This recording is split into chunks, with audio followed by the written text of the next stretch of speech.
than my experiences, which cut across education, corporate world, banking, and the oil sector, will help us to picture this topic from different angles. And my co-panelist, Keith Heywood, if you could just say hi to us and introduce yourself to the audience. Okay, my name is Keith Heywood, and I'm the founder and CEO of Club 24. My background in life, where I spent the prime of my life in the retail sector, especially the fast-moving consumer goods. So part of senior management there, and probably too long slave. I eventually freed myself and started my own business, which is Scale Up 24. And with that to do work in Southern Africa, in Nigeria, Asia, and Europe, processed over in particular environments. And I'll be keen to hear ideas from in the audience and donate ideas. Otherwise, thank you very much for having me. Thank you very much, Keith. I could hear some breakup in the connection, so I don't know whether we both can be heard by our audience. I want to invite our tech team can start by having a conversation around the clip, and we proceed to the topic.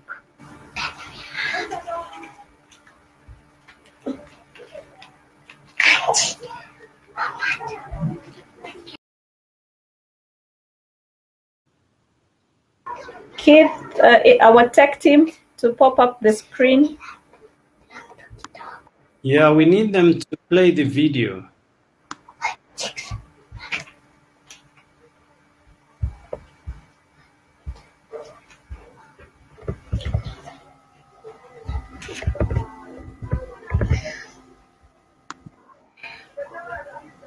It seems we don't have them with us. So can Rachel help us? I think Rachel was with us.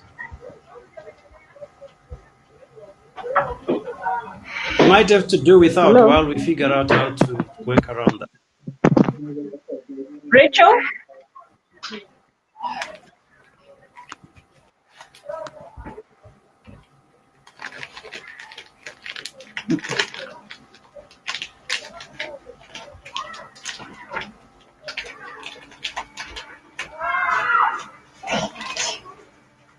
I think you need to go ahead.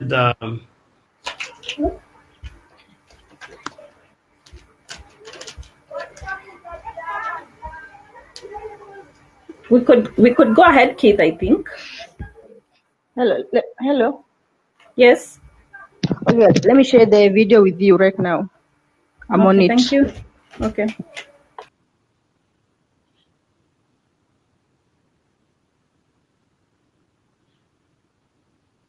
Once upon a time, business as usual was often good enough. No more. Where we are going, good enough is dead. In a world where everything is connected, where everything is equally excellent, where performance is reaching perfection, there's only one space left to innovate in. As we go. But actually, Keith, I like the place that the video stopped at. There's only one place where transformation can really happen. And Disruption that place has become the new normal. Actually, you. Change, it's always gradually, then suddenly. Well, things really have stopped happening gradually. This change. I think we better do without the video. I think there are problems with it. I think, Agnes, if you go ahead and. I agree with you. We will take it up from there. The network was not very good, so we will we'll go ahead and share the screen.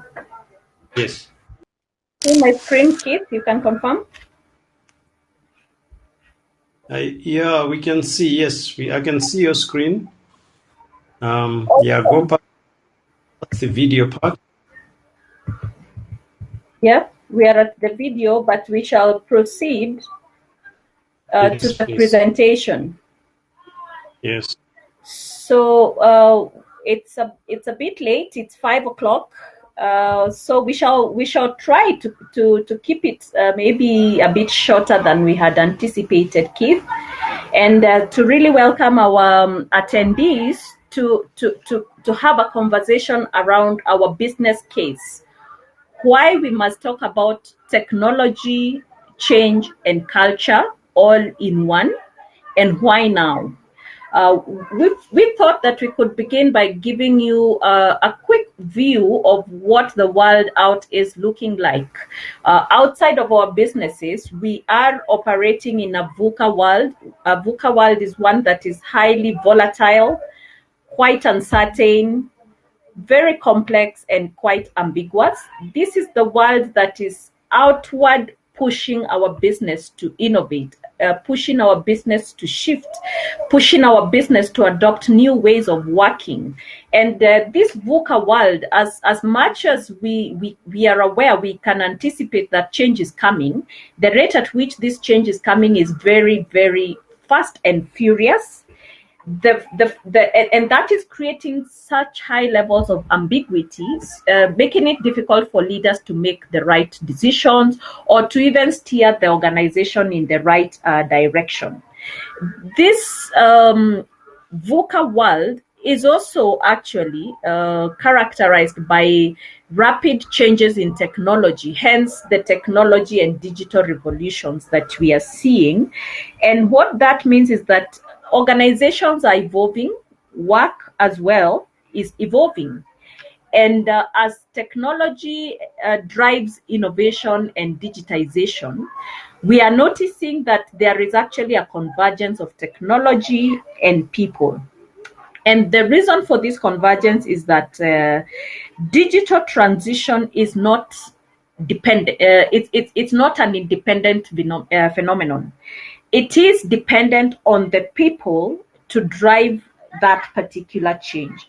And therefore, we believe that there has to be that convergence between technology, rapid as it is, change as it is, and the people that must execute it. And if we just look historically at how the work is evolving and the world is evolving, in the first industrial revolution, work was highly mechanized. You notice that the emergence of manufacturing industry was high, and as a result, labor was physical. We required a lot of physical labor, which is quite heavy and intensive.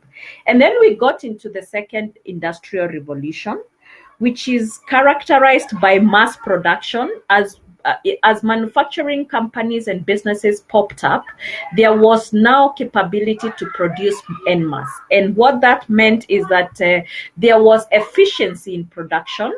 There was mastery of the contribution of the human labor within the production lines. And of course, then that also was driven by a lot of innovations on machine side that helped to standardize processes, to standardize the products.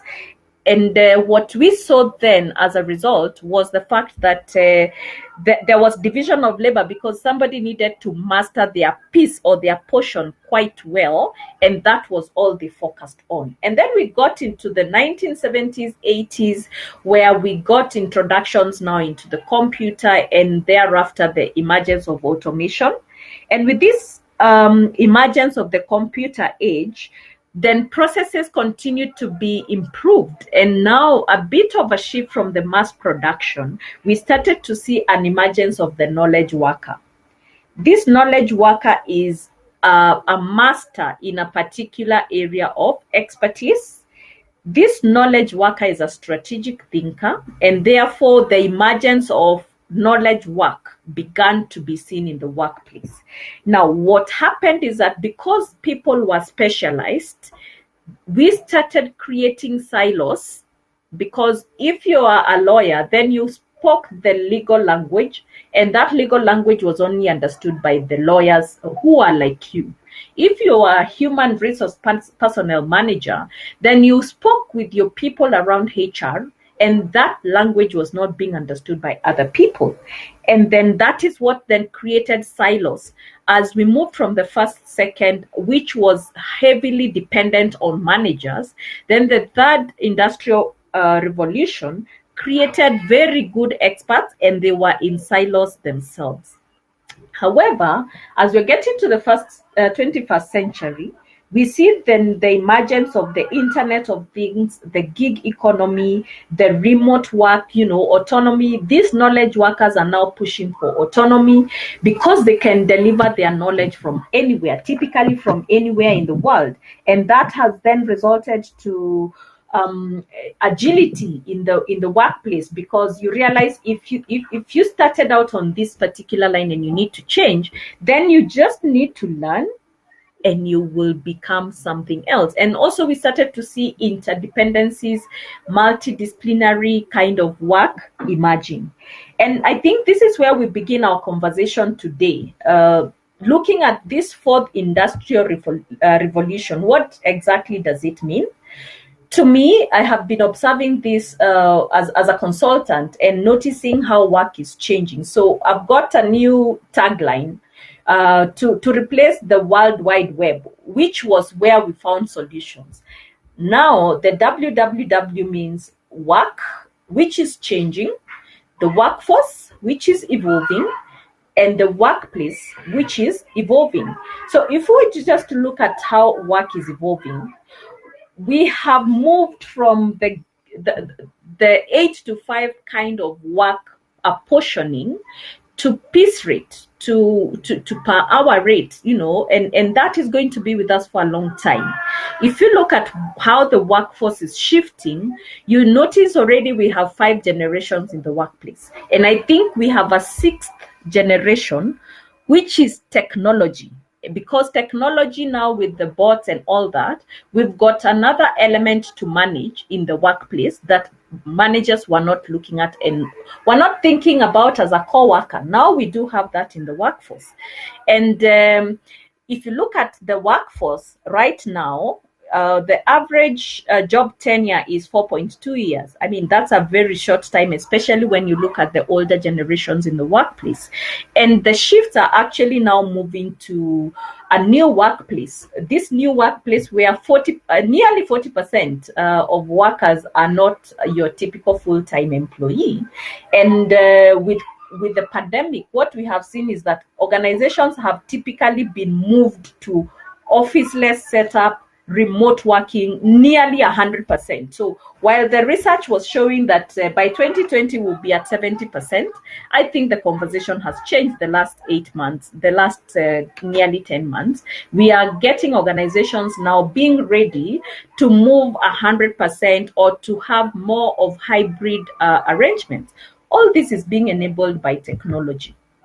And these shifts are going to be with us for a long time. For example, just to go into a little bit detail of the shifts and the emergence of the gig economy, we are seeing that the remote working is being embraced by people who probably never thought their roles could be done anywhere else other than in the work or in the workplace.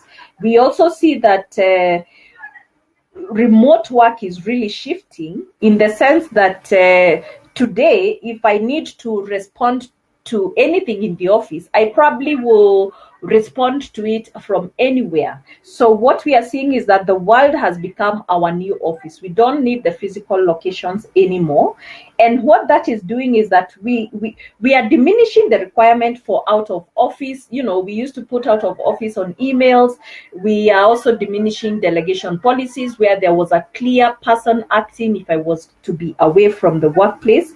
And we're also seeing a lot of hybrid plans now emerging. So we are able to profile the roles such that we know whatever role needs to work from work and which one needs to work from home, and the one that can be a hybrid, meaning it can work, it can be done both from work and from home.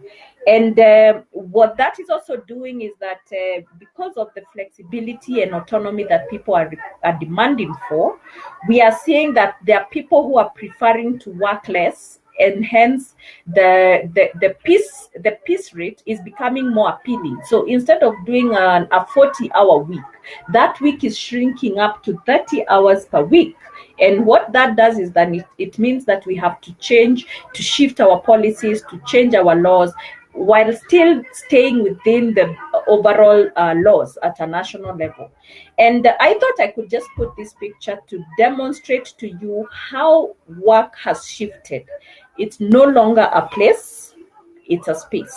So for example, this officeless organization, if you were to look at it, this lady, this beautiful lady, could be the customer excellence manager, customer success manager, checking the reports of how the bank floor is operating today, whether we have bank queues, and typically you can be able to do that from the comfort of your home. The second picture could be the supply chain manager who is on the plant trying to check what needs to be reordered or what is running out in the next weeks, which is our lead time. And the list could go on and on and on. The third lady, for example, could be somebody who is coming to position the product to you, the customer. They are happy, they are able to do it from the comfort of their home, and so they don't need this office. They just need a place where they can sit in a particular location and deliver to the client. We've got Uber, for example, the driver who is able to work while doing his other duties as a driver. So what we are seeing is that the officeless organization is going to be here to stay. For some organizations, of course, it was not planned for, but it is here. So I don't think there's going to be there isn't going to go back to the old that we knew. We are already in the new way of working, and technology is disrupting how we are interacting with culture. So I want to just bring in the element of culture, and marry technology and culture. To me, the in between is the people. So almost in a way, you can't talk technology and culture without talking about people, because it's not a faith in technology, it is a faith in the people. And that is what is going to help us to navigate this exponential change. And it is the people that are going to drive conversation. And hence, digital is not going to be about tech. It's actually not about technology. It is about people. It's about motivating them. It is about helping them to drive the change. And that change then needs to be ingrained into the culture, starting from the top, and everybody else who's responsible to drive the kind of culture, or perhaps just, if you like, call it the digital transformation that we want in the organization. But just so we understand, what is this amorphous term called corporate culture? Corporate culture is a lot about visioning, about drawing the strategy, and ingraining the unique values and the beliefs of the organization into the vision and strategy of the organization. And therefore, culture conversations must begin with the top vision bearers in any organization. And when the vision bearers are able to ingrain the culture, then they will entrust that culture to the leadership team, the top leadership, the mid-level managers. And the mid-level manager is where a lot of things can either work or not work. I like to call this the mid-level manager is that sandwich. It's the ham in the sandwich. You're so in the middle of it.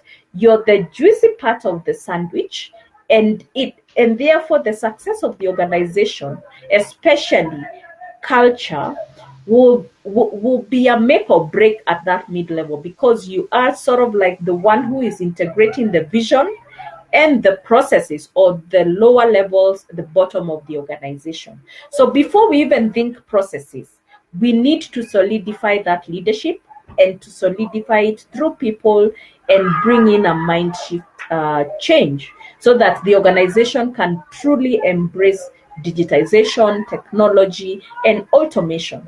And just trying to redefine this culture. What exactly does it look like? When you talk about your general culture as an organization, do you say we are an innovative culture? We are a collaborative culture? We are known for stability? Whatever it is that you're known for, if we were to pose the same question to your team, to your organization, to your customers, to your suppliers, what type of digital culture would they describe you as? And I like to use this picture that helps us to see where we fall on our digital capability versus our leadership capability. We said culture has so much to do with visioning and the leadership of the organization. But when you bring in the digital element into the equation, then some of the things will start to change. So where you have an organization that doesn't have the right digital capability, neither the right leadership capability to drive culture, then you will find that management will be skeptical about the value that technology brings. And we call these beginners. These are the people who are struggling to find the space for technology in their business or in the organization. And this is a very risky place to be, because you might never be able to embrace technology and the benefits of technology. Then if you have made an effort to invest a little bit into the digital capability, and you don't have the leadership capability to actually help to drive this kind of culture, then you're a fashionista type of leadership, where you have invested. Remember, to build the digital capability requires investment, monetary time and effort, or anything else. So you have advanced digital features within the business, but there's no guiding vision. And what then that means is that you continue to operate in silos. The people are enabled to become a digital culture, but they're actually not leveraging that because there's a vacuum in leadership. And then if you've got leadership capability, but you're not investing in your digital capability, then what that means is that you become a conservative digital culture, where you have got good vision, but you're still using the traditional digital capabilities, and therefore you're unable to have a leverage on the digitization and the transformation that digital can bring. And I think, where am I going to with this conversation? I'm going to the point that if you really want to leverage technology, you've got to become digital masters. These are people who have got the right leadership driving the digital conversation and are willing as well to invest in this digital platform and the transformation that it brings. And therefore, in this case, then you will find that there's a strong digital governance. It is ingrained into the vision, and it is expected of everybody.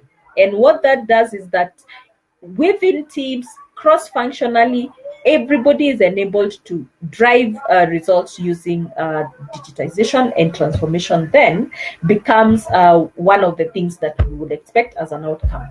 And just looking deeper into this officeless organization, what I see to be emerging is that we now have the invisible employee and the invisible employer. From what we know, culture has a lot to do with physical space. In fact, we say that the leaders must exemplify the cultural traits they want to see in their organization, meaning physical contact then is so critical. And here we are as an officeless organization. How do we impart the cultural aspect we want to see? The other thing is technology has already become an equal co-worker. We have in HR, for example, we have HR chatbots. In other areas, I was teaching a class of doctors, for example, And they told me they are used to, their whole life, they are used to operating next to machines, for example, in ICU. Yes, we've got technology as an equal co-worker, but in our mainstream organization, this co-worker is actually the one who is doing the work and removing the human part out of the equation. And because of the invisible employee and the invisible employer, then trust will become so critical. We used to say your net worth, your social networks is or your social capital is what gives you that currency. But today, that has become more specific. We need trust relationships between the employer and the employee for this culture to be ingrained. And of course, all this will require a new type of leader. I don't know whether we have this new future leader, because this future leader cannot be the one that was a heroic leader. We are used to going to managers to ask for solutions, to ask for answers anytime you're stuck. This future leader will have to enable the teams to co-create solutions, and therefore they need to become more than a coach, someone who empowers for solutions to emerge from any particular person, regardless of level, regardless of their depth of experience. And we are also seeing that one other thing that is going to be so important is the personalization of work itself, where we custom make the work for the individual. We've just talked about the gig economy. So if Agnes prefers to work for 3 hours with the employer and then go and do her own gig, then you customize the contract so that you can own a portion of Agnes. And actually what that means is that we will no longer be the talent owners. We've got to let go of that element of we want to own our talent. We want to be talent enablers, where that person who prefers to work 5 hours gets a contract for 5 hours. That one who prefers to work maybe from home and never to show up at work is not required to show up. And the one who prefers to work from work actually is given the platform to work from work. And I think the conversation continues then to be, where does that leave us? What should the new organization or the organization of the future look like? And I want to invite my co-panelist, Keith, to take us through what this new DNA looks like. Okay, thanks, Agnes. Thank you very much. I hope everyone can hear me. I was able to hear Agnes. Try to share my slides if I can find them. Can you see them? No.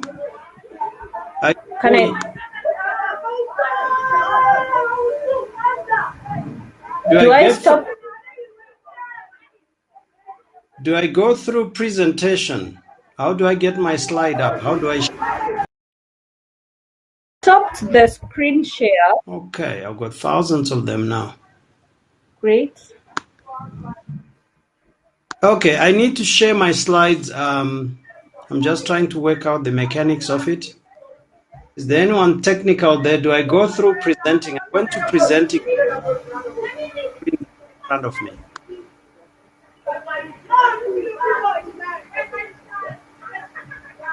Agnes, how did you share your own slides?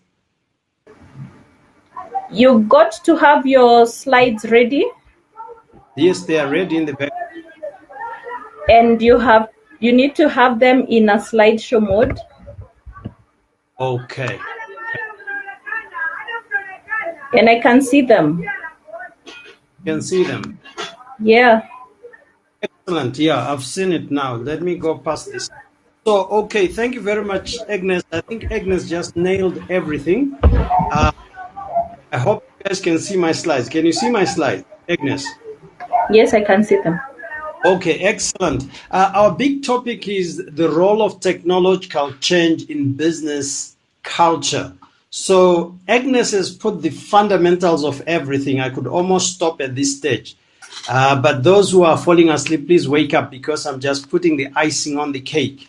So I thought, first of all, technological change can do two things for business culture. Business culture is really not complicated. It's the way we do business.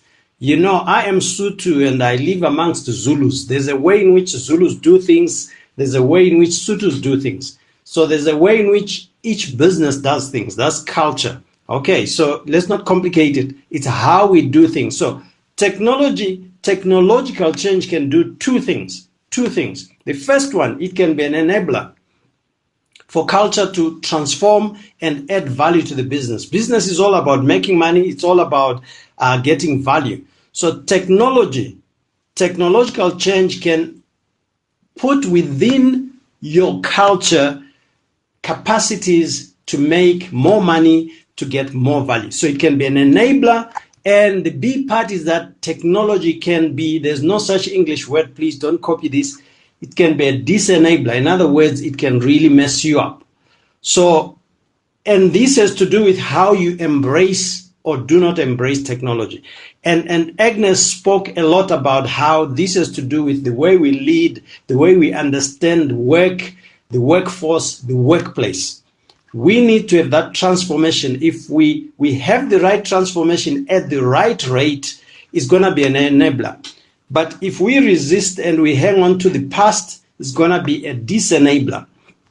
And so let me just then go on to the DNA of the new DNA of a tech-friendly organizational culture. In other words, an organization that's going to leverage technology, that's going to ensure that their culture is in tandem with technology. This is what they will be able to do. They will have an agility in their culture, in the way they do things that other businesses will not have. In other words, they will be able to move faster, they will be able to process things faster, they will be able to dispense value faster, they will be able to gain value faster by leveraging technology. So technology will be able to enhance agility. By the same token, reluctance to embrace technological change in a business culture, in the way things are done, will disable this agility. And we are in a fast-paced environment where if you're not agile, you will not be able to make it. So agility is one enhancer that will come with technological change in the culture, in the way we do things. Okay, number two, it will enhance collaboration. In other words, a culture where communication and working together was limited because of the brick and mortar, because of all kinds of inhibitions, will now find a lot of expression because of technology. So the culture will become fluid, the culture will become more embracive, more inclusive, because now you are able to deal with people of different technologies, of different cultures in different places. So it will enhance collaboration. And finally, it will enhance our ability to be customer-centric or customer-oriented, because we are now able to be visible to customers who are not physically able to come to us, because now they can do things online, so they can see us from any part of the globe. So if you ask me, technological change, how will it impact culture? It will either be an enabler or a disenabler. And for those organizations that are going to understand the transformation and the migration, they are going to be amazing organizations. So moving on, there are three biggest organizational risks that are in place right now. And this I found from McKinsey. The first one is the silo mindset. And Agnes spoke about the fact that when we migrated from the first revolution to the fourth, somewhere in the middle, there was a revolution that sounded very good, in that you have your knowledge economy, knowledge people, and all that, but it created a silo mentality. So this is the biggest risk. Some people will not transition to the fourth revolution and get the benefits in the way they do things in their culture, because they'll be stuck in the silo mindset. Number two, another risk is fear of failure mindset. A lot of the technology that's available and that can enhance productivity and create a culture of productivity may not take off because people have a phobia for technology. They do not trust it. The one area that has become very clear is in terms of governance, in terms of risk. And a lot of people are saying, if things are online and all over and we don't have backup paper and other things, how are we safe? And this creates a fear of failure. Instead of embracing and putting safeguards, people are already saying, no, this will not work because we need, back to the silo. We as accountants, we as audit, we as this would like things this way. So this is a big risk that may cause a lot of organizations not to have a culture that's progressive and not be able to ride on the wave that technology has brought. And McKinsey brings up the third element, which is weak customer focus. This is a very big risk because most organizations are used to the walk-in customer, walk-in guest, the ability of communicating with the guest through the normal telephone, email, and all sorts of things. Now, the biggest risk, obviously, is that most organizations will lose their customers somewhere in the mix because the customer will no longer necessarily be visible, but they will be in a space which is not the physical space, but cyber, if you so wish. So these are the three biggest risks. But we go back to the idea that culture is the way of doing things, and technology will enable, it's going to add enhancement to the culture. So let me just point out, and I think we probably mentioned this before, there's a cultural migration that needs to take place.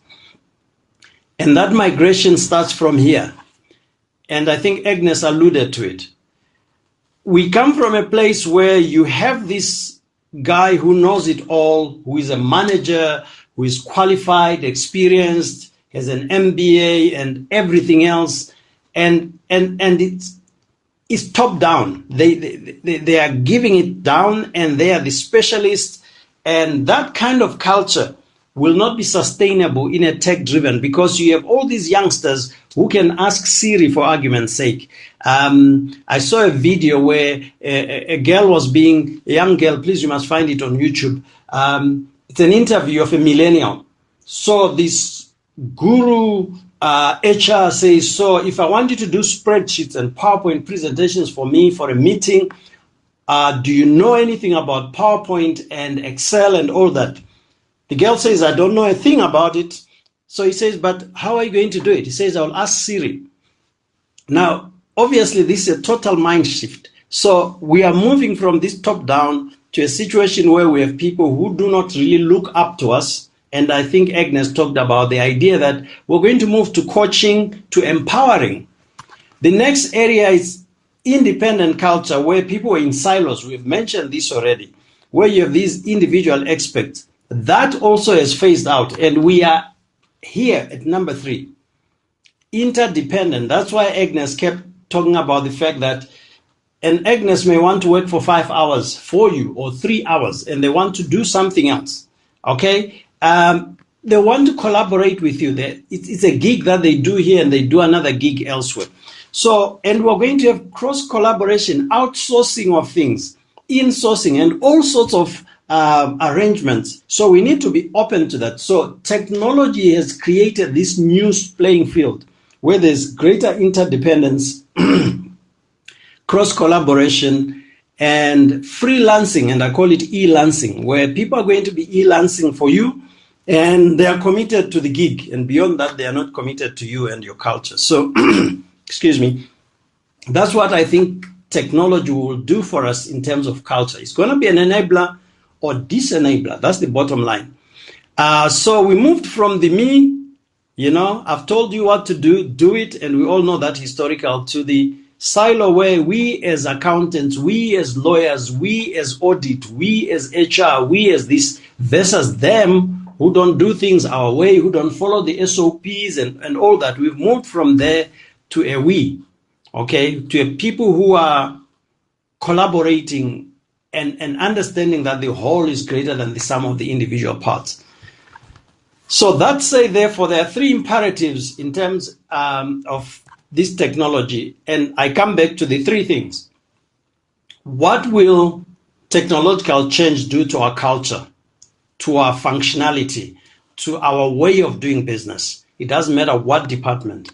It's going to enable agility. If you do not embrace it, it's going to disable that agility. Number two, it's going to enable collaboration at a fast and totally unthinkable level. You'll collaborate with people in China, everywhere else. You'll have a capacity to do that. Even within your organization, you'll be able to collaborate. Or if you do not embrace it, you are going to have a dysfunctional system of collaboration. And number last, going to allow us to have very good customer focus. And so these are the three things that I think technological change will be able to do to culture. Remember, culture is simple how we do things. It doesn't matter, whatever tribe you come from, there's a way of doing things. So every business has a way of doing things, and technology is going to impact primarily these three areas: agility, collaboration, customer focus. I have gotten to the end. I hope you are hearing me.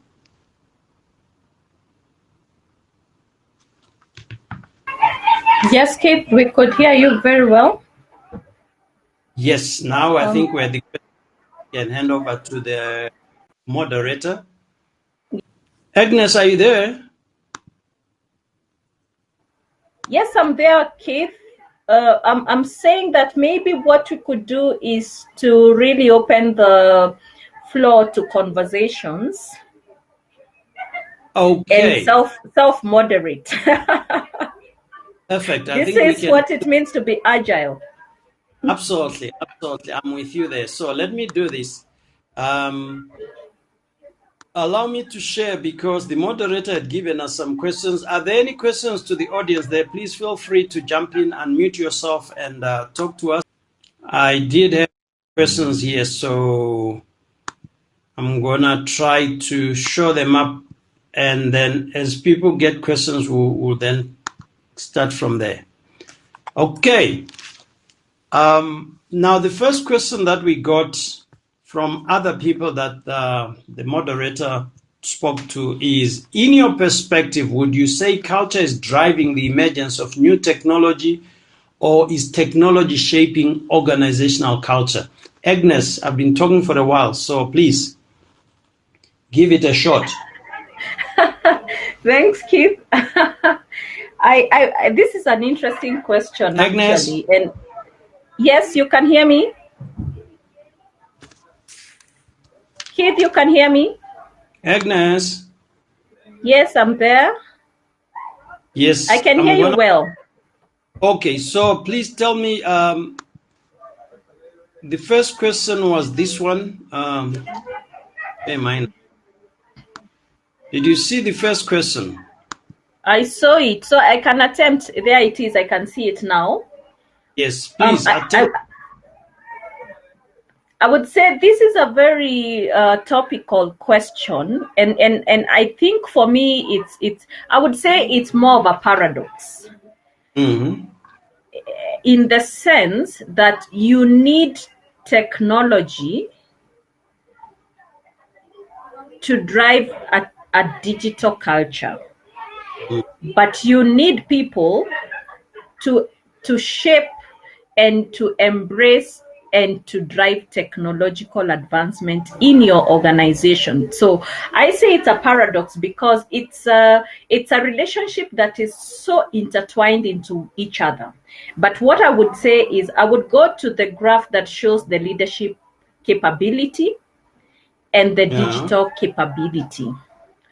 To really get to digital mastery, you need the vision bearers to kind of have a very clear mind shift and a mindset of what they want technology to do for the organization, and what they want what they want technology to do for the people.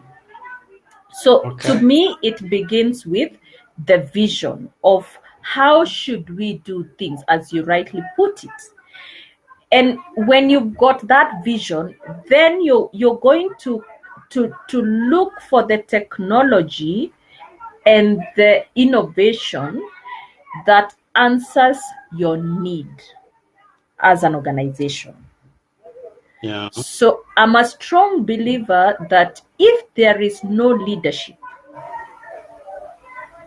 then there won't be digital transformation in the organization. There needs to be the eye that is seeing ahead of everybody and coming back to the floor to say, hey, wait a minute, we must get to this point in the a visionary type of approach to it.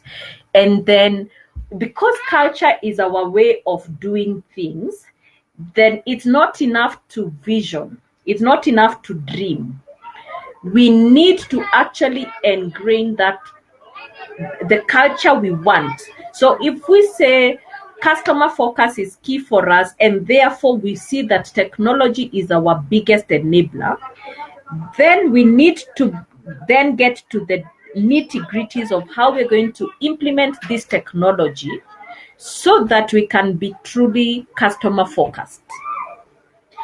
So Yes. I don't want to say it's either or, but I believe that there has to be leadership that is driving the technological advancement. And I like to say that technology is actually driving businesses at a rate faster than radical change. You know, when you talk of radical change, it is something that businesses are used to.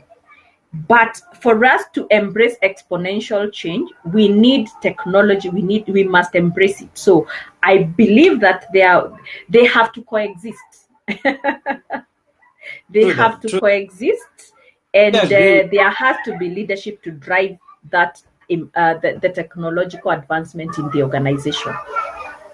you. Yeah, absolutely. And I agree with you. I think it's not an either or, which I think that's what I put as my answer, that it's a chicken and egg. Is it the chicken that started or the egg, really?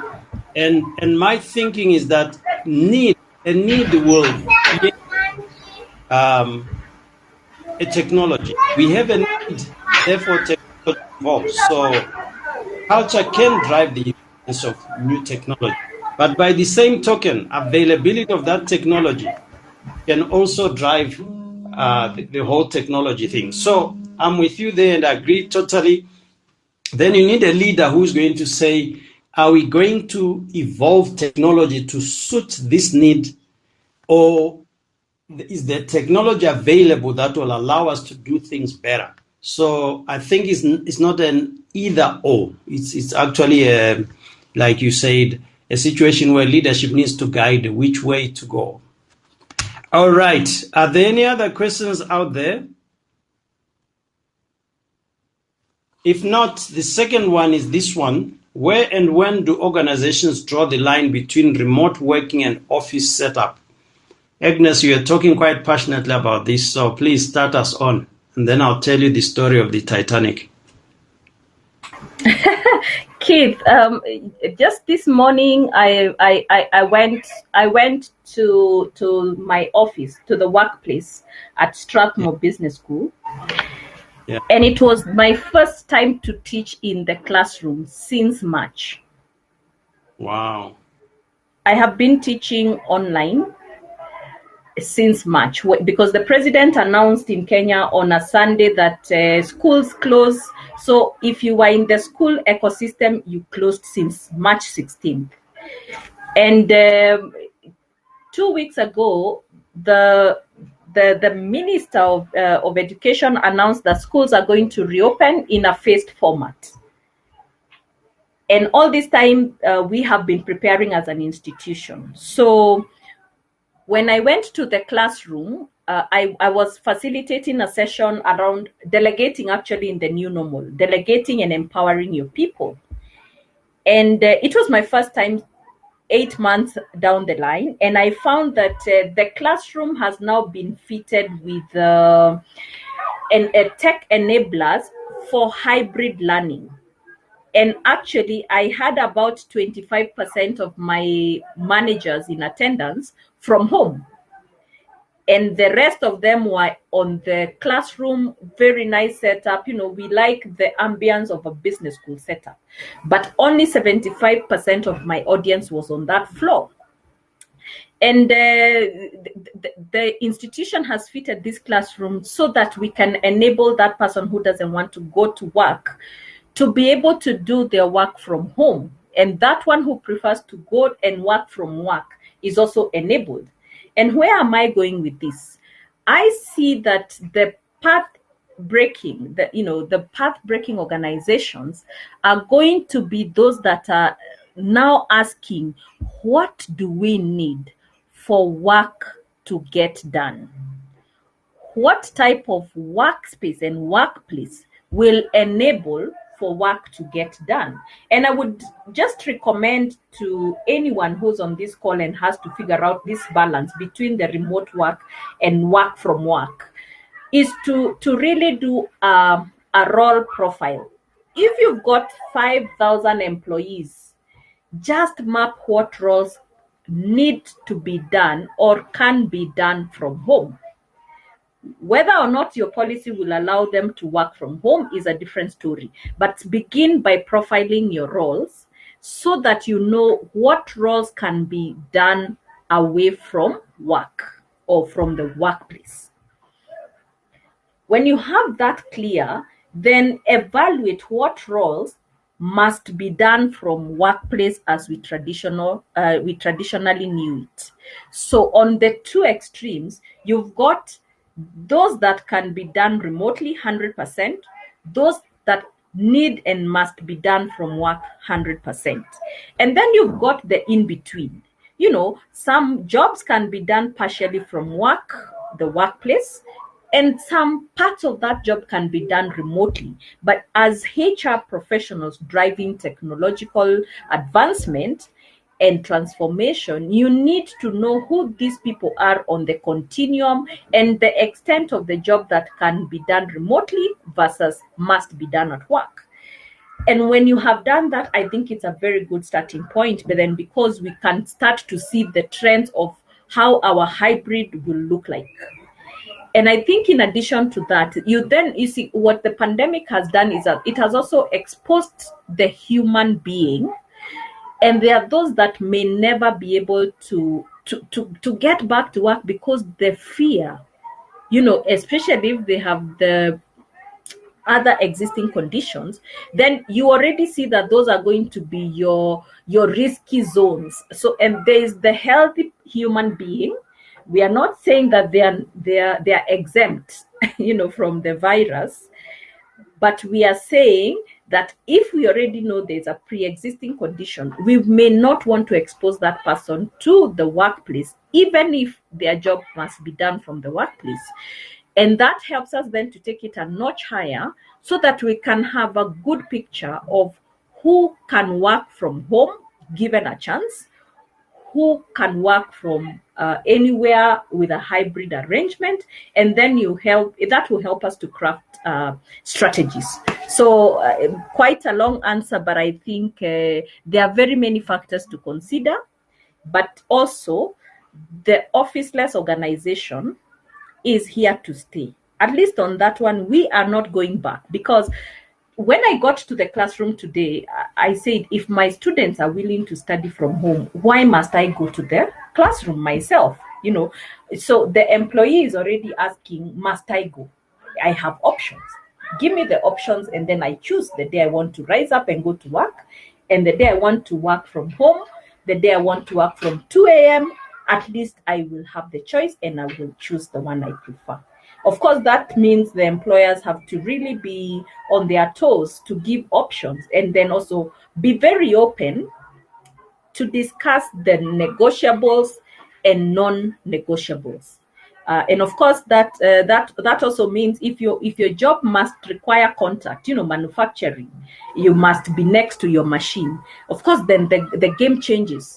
Then it means that some people must work from work, some could work from home, and that also now makes it more complex from a policy perspective, because if I can only work from work, what does that mean? What about the day I want to work from home? Does it mean I cannot get that opportunity?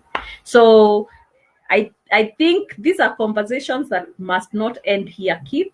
We continue the conversations away from here as we try to look for those answers. Great. Keith, I'm sure you've got loads of answers to help us craft our policies.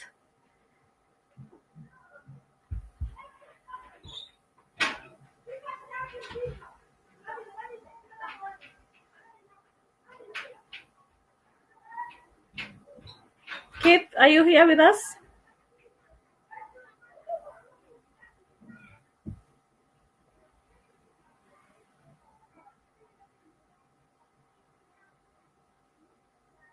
So Keith tells me he has been kicked out, so he's trying to get back in. So I'm going to get on to the next question, and perhaps I hope he can then join in and chip in. So the third question was, what are your thoughts around high budgets on technological advancements rather than people development activities among organizations? So I think that most of the time we view technology as being very expensive. And in a situation like this where almost everything was unplanned, I feel that the best place to begin is to look internally to check what is the technological investment we may have already made and it's not being utilized fully. I have seen, for example, when we were told you have to close the schools, my institution had put in a lot of investments into technology, but we were only utilizing a small portion, of e-learning. So for example, I would casually post my PowerPoint presentations, videos, but it wasn't very deliberate, I would say. The policies were there, but there wasn't enough motivation for employees to use the technological investments. And so, of course, there were a lot of investments that needed to be done to enable 100% virtual remote learning. But we had to piggyback on a lot of investment decisions that had been made earlier. So my take on the budgets in terms of technology, I always like to begin inwardly, evaluate the resources that are not being optimized.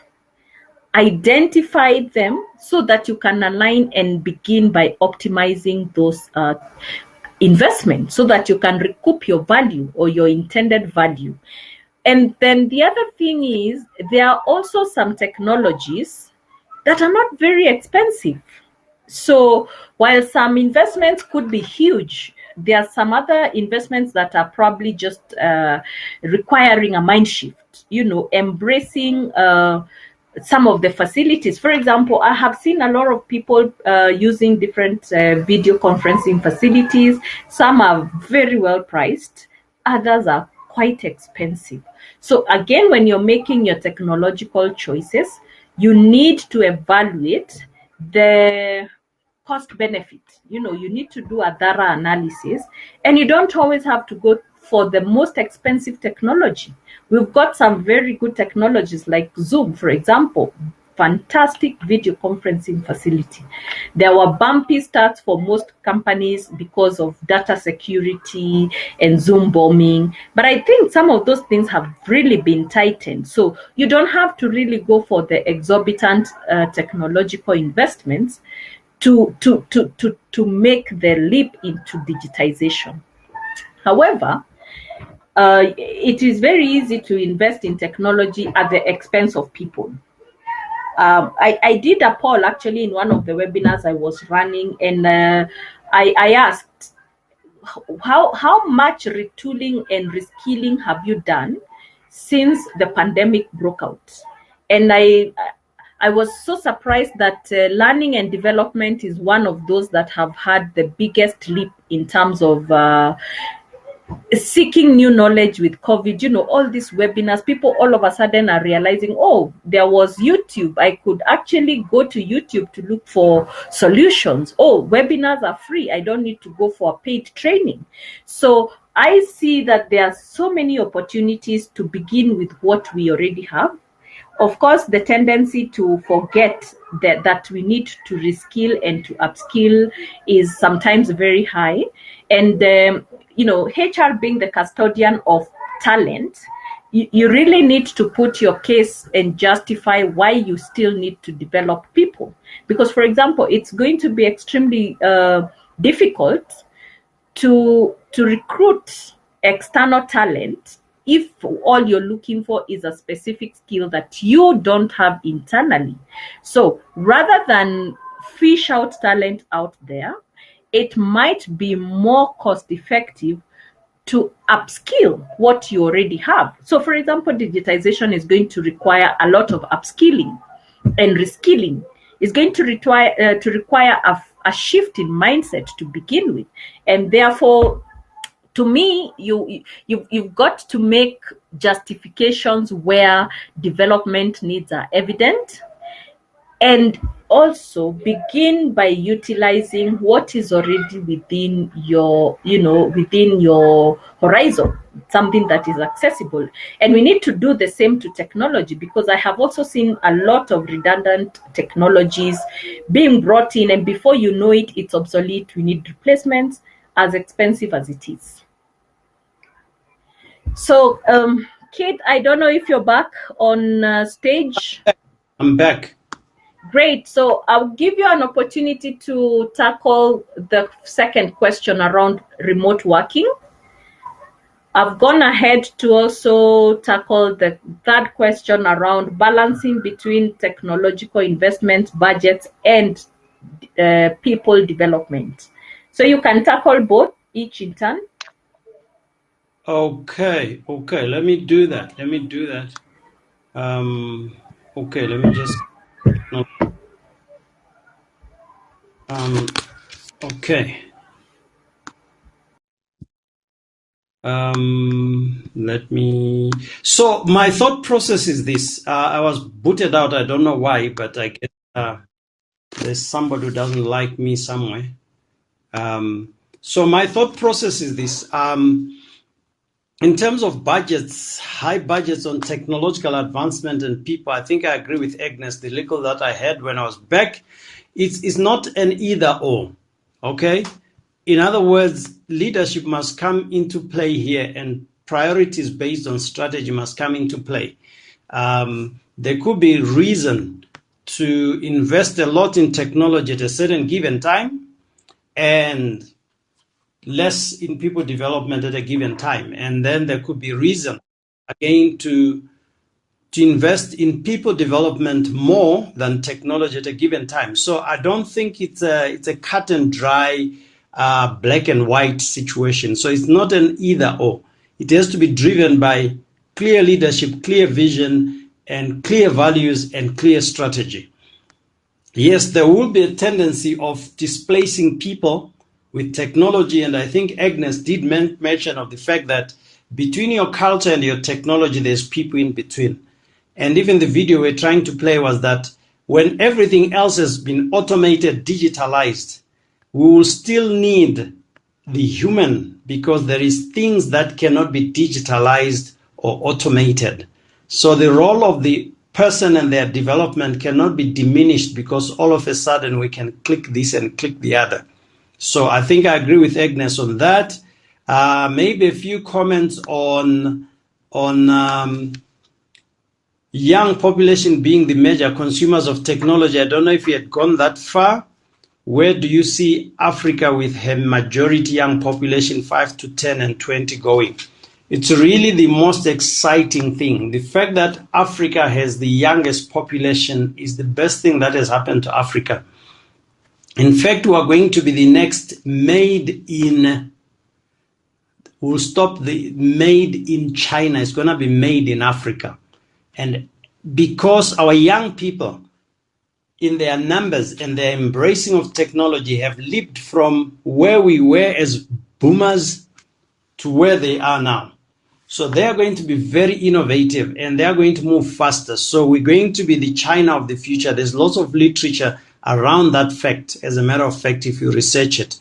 So it is the best of all things that has happened to Africa, having this young population, and with this digital revolution that has just hit us, including COVID, our young people will be able to thrive in this environment. We will be the next China for lack of a better expression, of the future. Back to you, Agnes, or moderator. I don't know what the other question would have been. Those would be my comments on those two. Great. I see we have a question from, let me try and pronounce this name, from Bamidele. And Bamidele is asking, how do you manage the adverse effects of technology on culture, especially the level of overdependence on technology? Maybe you can give it a shot. How do you manage the adverse effects of technology on especially the level? I think what's very important here is that the business itself must have a culture of its own. And that culture, that way of doing things, must not dehumanize the whole process. So, for example, if we go into the banks have been always that no one needs to go into the. We are doing things online, and what has since happened is that banks have almost become, ghost places. Now, what needed to happen was that there needed to be a transition strategy where the bank employees, which were not involved with part of that as a point, needed to be retooled so that they do something different, because they are not going to sit behind counters or behind computers anymore. So I think to mitigate against overdependence, I don't think there's a thing called overdependence. I think it is failure to transition properly. Technology is going to take over, but there is space for the human element. And unfortunately, a lot of managers and business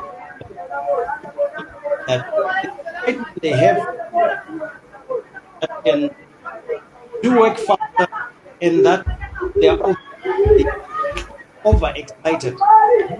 But technology, we just need to manage the migration by appreciating that the human element must come in. The human being has emotional intelligence and other intelligences that you can't find in artificial intelligence.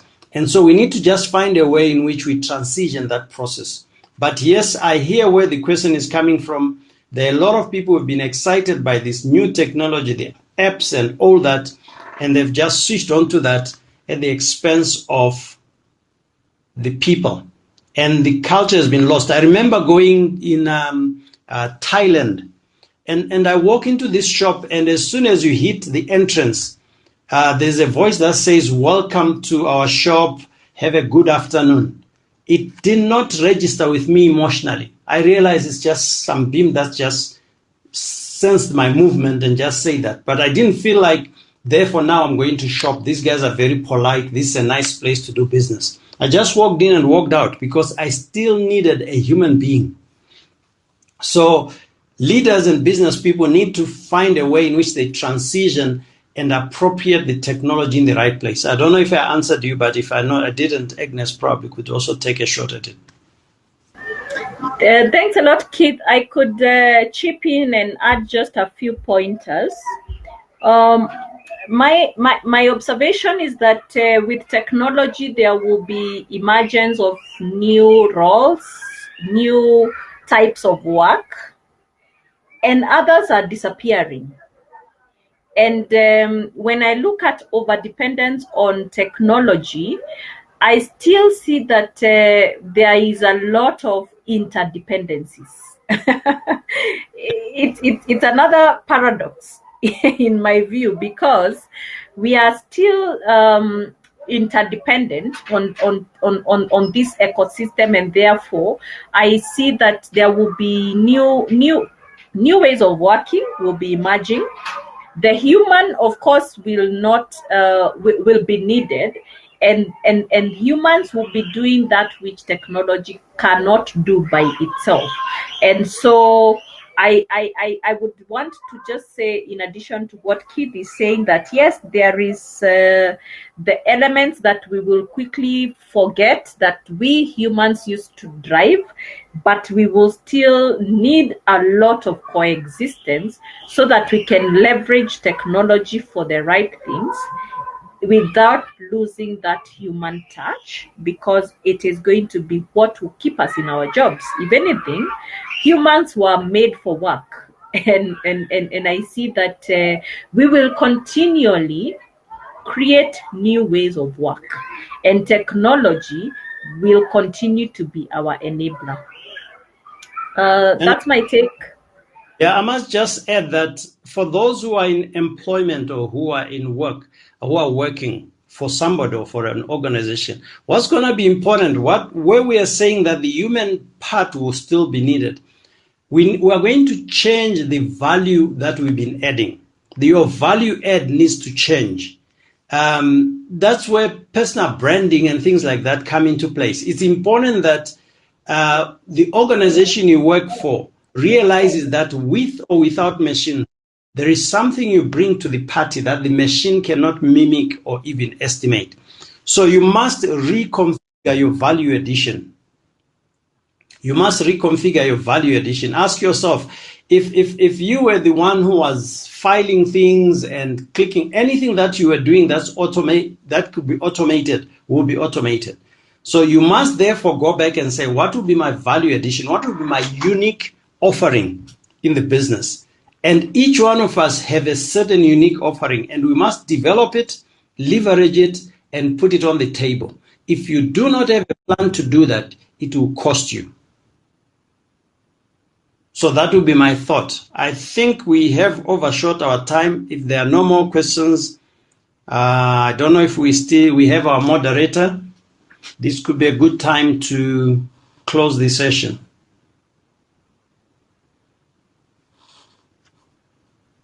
Yes, Kate, I don't see any other questions, and I also don't think our moderator is here on stage with us.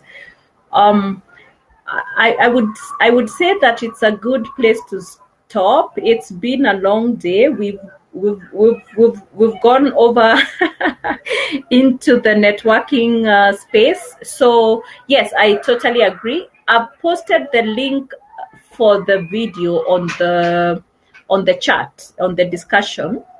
I think that could be helpful if you could just grab the link and watch it at your own time. It's sad that we weren't able to share the video. It could have triggered some more questions, perhaps, or some more thoughts. Thank you. So we close shop and we join the networking sessions. That's awesome. I did enjoy the session very much, and thanks, Kate. Also, I have learned a lot from your discussions. It's been interesting and great learnings. Thanks to our audience as well, and to the organizing team. Yes. All right. Have a good night. Well, maybe for some it's still early into the day. But thank you very much.